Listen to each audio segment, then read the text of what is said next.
patriote ñoom nag li ñu wax ci seen kilifa Ayib Daffé nee na le groupe parlementaire Pastef les Patriotes prend acte de la décision rendue par le Conseil constitutionnel ce mercredi 23 avril 2025.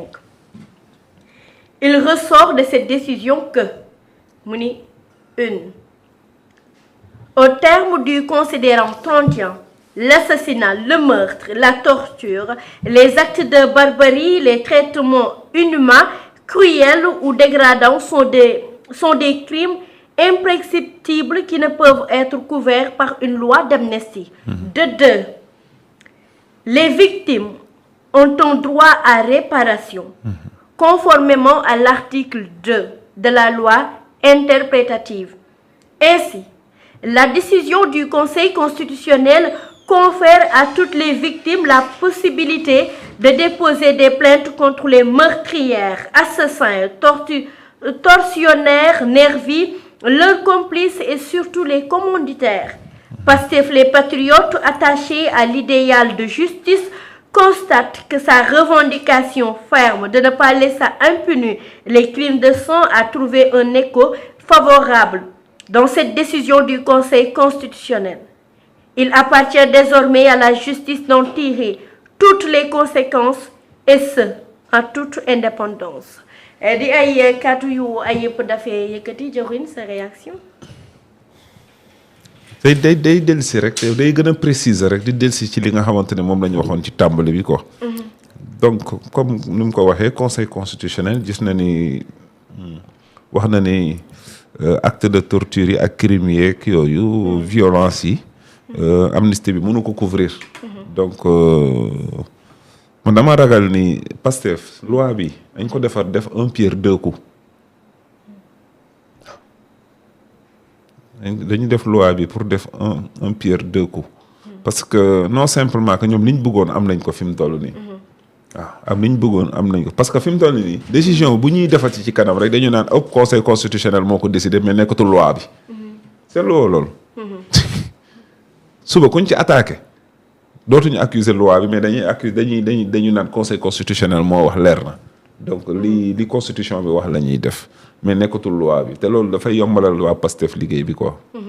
Bamba sa réaction. waaw dafa ñëw rek gën a réconforter li yenn juristes yi wax mooy que maintenant lu jëm ci loi d'amnistie bi torture yeeg crime yi également bokkatuñ ci. Et maintenant la justice mën na def li nga xam ne moo di liggéeyam. amul dara lu ko enfreindre pour que mu def la lumière ci par rapport ak bakkan yi rot ci par rapport ak nit ñi gisoon yor arme ci par rapport à ces nervis ci par rapport ak ñi nga xam ne aussi dañ leen torturer fitnaal leen. maintenant tey je pense que Pape Abdoulaye Touré. déposé woon na plainte sax fan yii mi ngi toogoon ne mbir mi ni ñu koy diligenté dafa xawoon yéex. Mais les gens se disaient que c'est lié par rapport à cette loi d'amnistie. Maintenant, comme la loi d'amnistie jëlul en compte les crimes ak lu jëm ci wàllum torture, on espère que képp koo xam ne dem na ci yoon clamé justice aussi dina def li nga xam ne moo ci war càmbar ko fexe ba teg loxo ñi nga xam ne aussi ñoo doon jël jëf ju métti jooju di ko teg ay doomu aadama et su boobaa je pense que rek moo ci am maintenant je pense qu'ils ont précisé loolu lañ ci mën a jàppandi.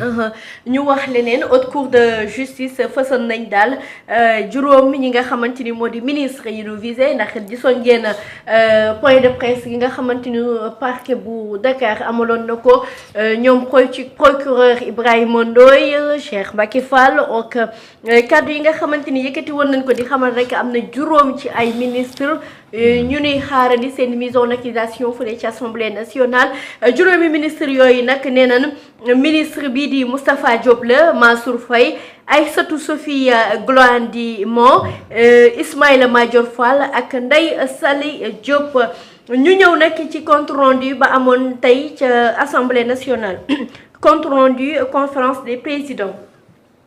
Lettre du ministre de la Justice pour la levée de l'immunité parlementaire des députés Salamata Diop et Moustapha Diop. Préalablement à leur mise en accusation, mise en place de la commission ad hoc le vendredi 25 avril 2025 à 10h, plénière de ratification le lundi 28 à 10h et plénière de levée de l'immunité parlementaire le vendredi 2 mai 2025 à 10h. Lettre du ministre de la Justice mise en accusation devant la Haute Cour de justice pour 5 anciens ministres, Moustapha Diop, Mansour Faye, Aïssatou Sophie Gladimon, Ismaïla Madior Fall et Salimata Diop. Commission des lois vendredi 2 mai 15h et plénière jeudi 8 mai à partir de 10h. Maintenant, ni may wax ak yéen Assemblée nationale daal dina ñuy jébbal convocation ñi di députés yi. Les membres de la commission des lois de la décentralisation du travail et des droits humains sont convoqués en réunion le vendredi 25 avril 2025 à 11h. Salle Marie-Joséphine Diallo du nouveau bâtiment. Ordre du jour, examen de projet de résolution pour la constitution des commissions ad hoc chargées de statuer sur les demandes de levée de l'immunité parlementaire des députés Moustapha Diop et Salimata Diop. Dakar, le 23 avril 2025. Maître Abdoulaye Tall, président boobu les commissions de loi. Acha Diawrin. Voilà. Léegi je pense que loolu ndax ça entre dans le cadre de la reddition des comptes parce que ci dëkk bu normal ak bépp état bu ne noonu lay faral di demee bu fekkee da nga nekkoon ci nguur nga dem ba daanu ñi fi nekk bu ñëwee aussi war nañ lañ bët mbir mi naka nga ko yore woon. vu que aussi àdduna bi dañu traversé woon benn pandémie bu ñu wooyee Covid-19 bi mu fi amee dëkk yëpp tëj seeni frontières. ñenn ñi aussi ñu ne leen kat restez chez vous Sénégal bi mu fi ñëwee nguur gi jël ay mesures mooy tëj li nga xam ne moo di bërëb yëpp ci mel ni école marché yi dem ba jumaa yi màggal gàmmu lépp également dañ ko jëloon ci ay mesures. ci loolu président Macky Sall ne kat mbir mi comme ab pandémie la te Sénégal yëpp la soxal tey Sénégal yëpp ñoo war a def benn tànk ñoo war a booloo ci loolu la wooyee woon.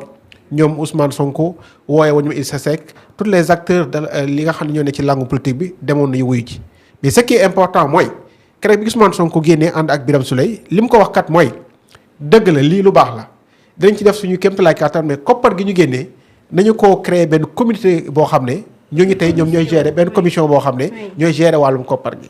Il faudra rappeler que aussi bi mbas mi amee prérogative assemblée nationale di voter. lépp la exécutif def yóbbu ko au niveau de l'assemblée assemblée kat dañu fa woote woon loi d'habilitation cette loi là da doon permettre le président moom mu doxal ci li nga xam ne moo di ci lu man assemblée aussi jox ko ay prérogatives am loolu bu mu amee ñu génne lu toll ci 1000 milliards de francs CFA ñoom sax weddi nañ ko ne du 1000 milliards mais 740 milliards de francs CFA la ci loolu mu amoon ay ministères yu bëri yu ci taxe keroog yaa ngi fàttaliku sortiu procureur wax na ko rapport bi dafa concerne 8 ministères en question 8 ministères yooyu noonu enquête bi ba léegi mi ngi wéy tey rek yaa ngi dégg ne ki nga xam ne moom moo gañe woon lu jëm ci wàllum distribution ci ceeb beeg yooyu teg nañ ko loxo te maa ngi dégg ne mi ngi joxe caution xaw ma 1 milliard de francs CFA et cetera et tout.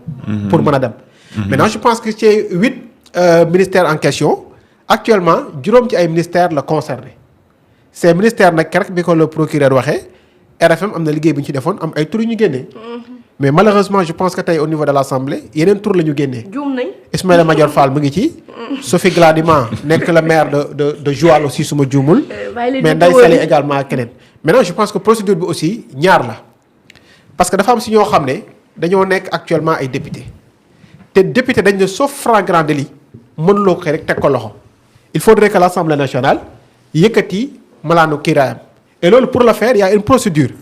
procédure bi nag c'est très simple mooy bureau bi dañuy daje le ministre de la justice dafay jébal dossier bi l'Assemblée ñu woote président yi commission bi daje ci commission boobu la ñuy taxawal ce qu'on appelle la commission ad hoc. commission ad hoc bi dafa composé wu ci fukki député ak benn. ñi fa ëppale majorité ñooy ëppale député Pastef aura 8 les non inscrits benn yi takku wàllu benn la ñu am. su boobaa bu ñu ko taxawalee ba assemblée ñii kat ñooy commission ad hoc bi ñu woo député bi en question député bi bu ñu koy woo bu ko neexee mu ne damay dem comme ni Moustapha defoon bu ko neexee mu ne kat damay yónnee ndaw mais ku mu yónnee noonu. mënta nekk keneen ku dul député moroom mi député bu ñëwee ñu ne ko kat li leen toppee loo ci xalaat mu wax su lu paree dañ koy tënk dina am rapporteur dina am nangam ñu woote waat plénière dem taxaw li nga xam ne waxoon na ko répondre na ko lan la ñëwaat liiraat moom dina am possibilité ñu joxaat ko kàddu wala ki doon ko défendre suñ paree député yi ñooy xool voté mais pour le cas de Moustapha Diop je pense que est-ce que jot na jar nañu yëkkatiwaat malaanu kiraam comme ça a été fait déjà. non xam nga affaire yi bokkul ba affaire tabaski bi bokkul ak affaire bi ñu koy toppewaat xam nga affaire tabaski ngom bi ñaari civil la maanaam du moom dañ ni da koo yore bii nag état wu Sénégal moo ni na ñëw leeral koppar nangam mbirum fond bi fu mu jaar. voilà léegi ci jëm ci wàllum procédure c'est comme ça que ça va se passer. maintenant nag assemblée aussi ci haute cour de justice. dafa am mise en résolution ak mise en accusation. mise en résolution loolu la assemblée nationale di def loolu assemblée ñooy voté assemblée bu voté ba pare nag dañ koy jébbal ñoo xam ne ñoom dañu am xarañte ci wàllum droit foofu député yu bokk ci haute cour de justice duñu bokk ci débat bi duñu voté c'est des juristes qui seront là ñu ne kat diw ñu ngi koy toppee nangam ñu xool la faisabilité est-ce que lii lu war a mun a nekk la léegi bu ñu demee nag ba foofu jàll si la ñu woowaa ji en question. et en même temps foofu aussi je pense que bu ñu ko wooyee la ñuy décorté ban maanaam peine bi maanaam foofu itam la ñuy ñëw waxaale. voilà léegi moom bu ñu ko wooyee am na droit. mu ñëw wala mu ut ko xolayal et cetera et tout pour défendre li nga xam ne moo xam et en question je pense que cour bi aussi peut-être du ñàkk na ñëw dans les jours à venir comment ça va se fonctionner. mais daal li ci am ba des mooy ñi ñu tudd nii ñëpp ay rapport moo leen épinglé.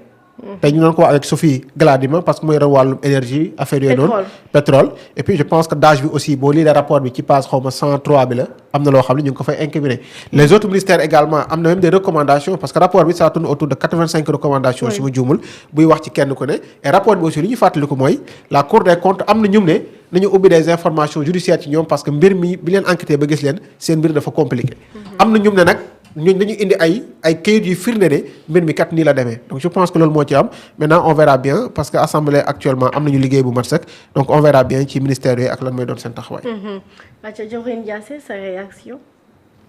comme ni ko Bamba waxee rek loolu la quoi mi ngi doon wax ni maa ngi tiim ni HM xawma